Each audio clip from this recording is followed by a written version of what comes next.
दिसंबर 2023 को आज हाउस हमने बुलाया था सदन, और कुछ महत्वपूर्ण एजेंडा जो आज हाउस में रखे गए थे, और मैं आपको बताना चाहती हूँ जितने भी एजेंडाज थे उनमें से 18 एजेंडाज को पास किया है, 3 एजेंडाज को पोस्टपोन किया है और 2 एजेंडाज को रेफर बैक किया गया है।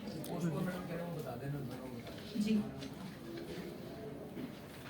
पोस्टपोन वाले केसेस हैं, एक ट्रांसफर ऑफ लैंड है to protection of plant variety and farmers right authority, एक अप्रोच रोड बननी है तो उसके लिए एक ट्रांसफर ऑफ लैंड का केस है, उसको पोस्टपोन किया गया है।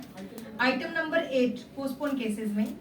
फिर आइटम नंबर 20 है पोस्टपोन केसेस में मल्टी लेवल पार्किंग की, जो 3 जगह पे जो पार्किंग बन रही थी सेंट्रल जोन में, उसको पोस्टपोन किया गया है।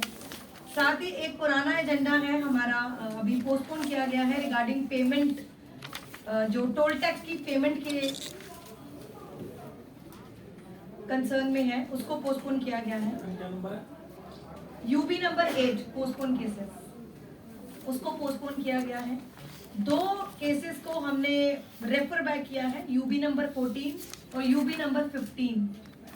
इसमें कुछ मांग है प्राइवेट सेक्रेटरीज की और एडमिनिस्ट्रेटिव ऑफिसर्स की, उनके आरआर को लेके ये अमेंडमेंट का एजेंडा था, रिक्रूटमेंट रूल्स को, तो उनकी मांगों को ध्यान में रखते हुए हमने इसको रेफर बैक किया है। इस पे अधिकारियों से चर्चा करेंगे और अगर कुछ रिवाइज करना है इस एजेंडा को तो हम दोबारा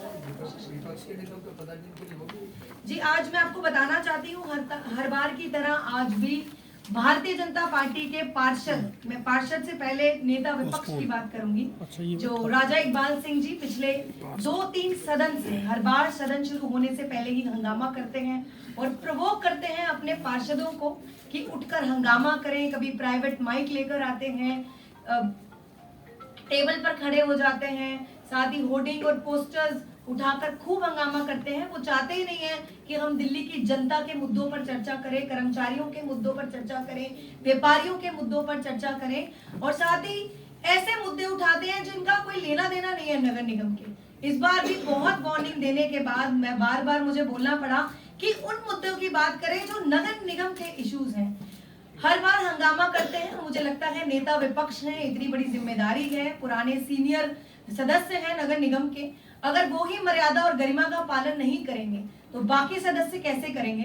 तो आज 4 मेंबर को निष्कासित किया गया है, और पहले हैं हमारे नेता विपक्ष राजा इकबाल जी, दूसरे योगेंद्र वर्मा जी, तीसरे गजेंद्र सिंह जी और चौथे रवि नेगी जी। इन चारों को हर बार वार्निंग दी जाती है और हर बार सदन को चलने नहीं देते। कितने महत्वपूर्ण मुद्दे हैं, शॉर्ट नोटिस है, हाफ एन आवर है, किसी भी चीज पर जो है चर्चा नहीं करने देते।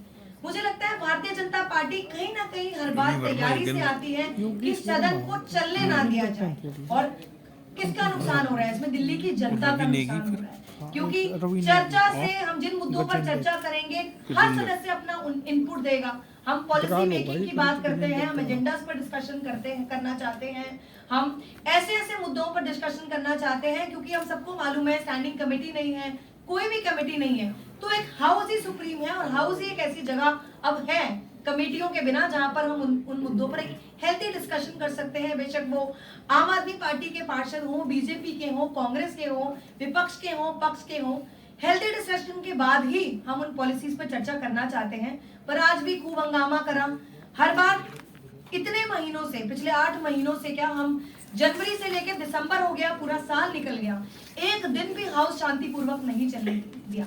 वो चाहते ही नहीं है कि दिल्ली की जनता का काम हो, वो जनता के हित की बात ही नहीं करना चाहते। तो बहुत खेद है, बहुत दुख है मुझे, जब इतने बड़े सीनियर जो पुराने सदस्य और इतनी बड़ी जिम्मेदारी विपक्ष की मिली हुई है, जब आप ही एक जिम्मेदारी से अपनी रिस्पॉन्सिबिलिटी को नहीं निभाएंगे तो दूसरों से हम क्या अपेक्षा करेंगे। तो बहुत दुख की बात है। अभी 15 दिन के लिए किया है, और अगर 15 दिन के अंदर हाउस होगा तो बिल्कुल उनको प्रेजेंस नहीं दी जाएगी, और अगर इसके बाद भी शोर मचाएंगे, हंगामा करेंगे तो फिर से वार्निंग दी जाएगी। क्योंकि मैंने पिछली बार हाउस के बाद जब उन्होंने प्रेस कॉन्फ्रेंस की थी कि अगर कोई हाउस में हंगामा करेगा तो सख्त से सख्त एक्शन लिया जाएगा। क्वेश्चन बाद में कर लीजिएगा नेता से। अरे भाई साहब जो आपस में भैया तो आपके इतने दिन से हो रहा है, कोऑर्डिनेशन मीटिंग क्वेश्चन की आपने ऑपोजिशन से ताकि हाउस चल सके। जी मुकेश, अभी तक कोई मीटिंग हुई है आपकी 1 साल में?